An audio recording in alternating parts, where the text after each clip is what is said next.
The country, of course, has made considerable progress in the last few months, with now 118 million shots administered and about 40 million Americans fully vaccinated as of tonight. But keep in mind that it's only 12% of the country's total population, and that is a long way from the goal of what's known as herd immunity, when the vast majority of us would be immune from the virus and life could fully return to normal. Medical researchers agree that would take roughly 75 to 80% of the country getting vaccinated. Again, we're only, as of tonight, at 12%. Earlier today, I spoke with Dr. Dean Winslow from Stanford School of Medicine to get the big picture of where we are as a nation in terms of those vaccination numbers. And I started out with a sports analogy, asking him what inning of this long baseball game does he think we're in?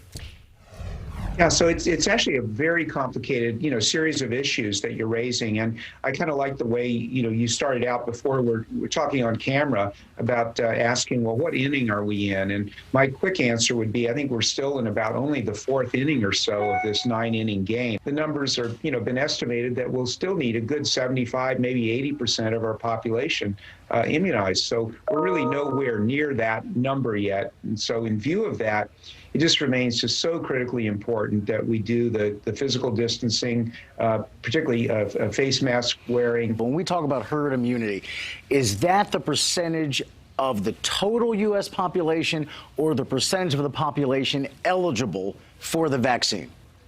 It actually, again, since the virus really doesn't discriminate and it'll infect old people and young people and everywhere in between, it really, that 75 to 80% estimate it basically means the entire U.S. population. So we may never get quite to that point. And my, unfortunately, a little bit pessimistic prediction is that we may be living with SARS-CoV-2, COVID-19 for the next couple of years. And there seem to be three big factors that will have a huge impact on the progress that we make or don't make as things progress. One, the variants and how widespread they become and how effective the vaccines are against multiple variants that are now all here in the U.S. Two, the issue of vaccine hesitancy. Some people just don't want to get it because they're afraid. They don't believe in COVID. They're scared of the side effects, what have you. And then third, we have several states now that are loosening restrictions. It seems to be all three of those things are major speed bumps as we continue down this road. No, absolutely. You really, nailed it in terms of those being issues that we're concerned about. I think some of the good news is, though, is that at least the three COVID-19 vaccines that are available in the U.S. do appear to provide substantial degree of protection against at least most of the newer described variants, although it's not quite as good as with the wild-type variants.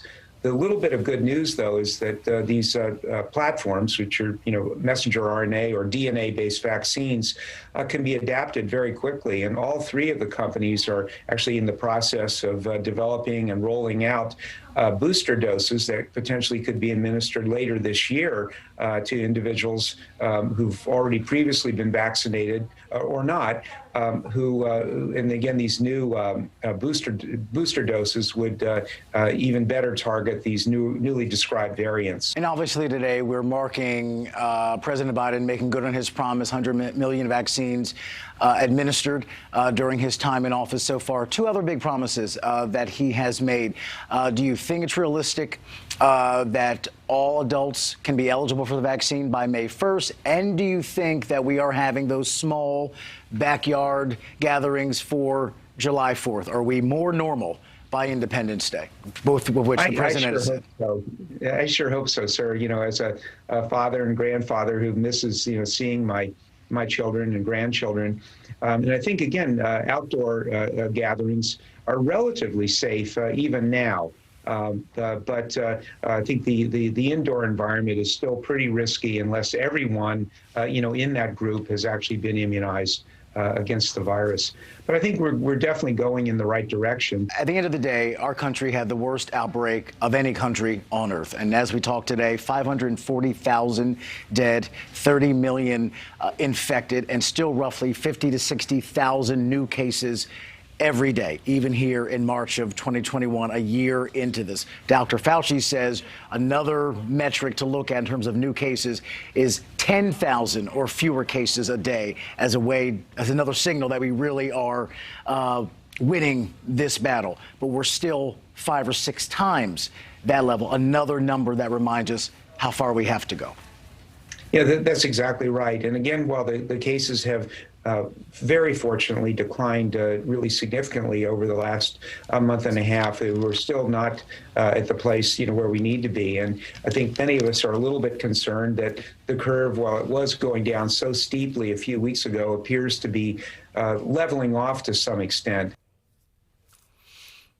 Such a good, so many good points that he made. And again, I've been beating this drum in the newsroom, as you know about, in terms of give me the big picture number here. So ideally 75 to 80, we're at 12. So good progress, but we have a long way to go. And I think realistically, we're not going to get to 80% for a variety of reasons in the country. So, what do we settle on as a number that makes a big difference? And I think only time's going to tell that. So. But he had a lot of insight. And 22% of the population now has at least one dose. So that's good. And 2/3 of folks 65 and older have at least one dose, a vulnerable population. So that's a great stat. Those are huge positive signs. And I just think we're so close, right, to getting the vaccine available to those who want it. I mean, it really is right around the corner, and that July 4th is a real possibility. So I keep hearing the message from so many doctors we talk to is just don't let your guard down. We're really close.